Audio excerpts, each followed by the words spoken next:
Hindi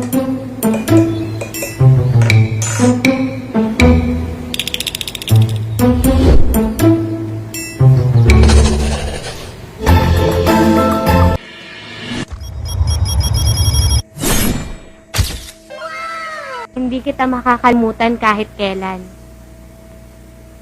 Ikaw ata nakauna sa pek-pek ko.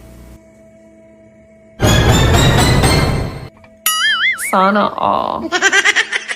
Alam mo ba, hindi rin kita makakalimutan kahit kailan. Ang sabi mo, ako ang nakauna sa pek-pek mo. Nung pinasok ko, sabi mo, bilisan ko pa. Tinatanong kita bakit kailangang bilisan.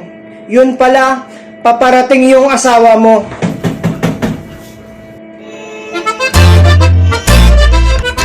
May kumakatok, ayun, paparating na.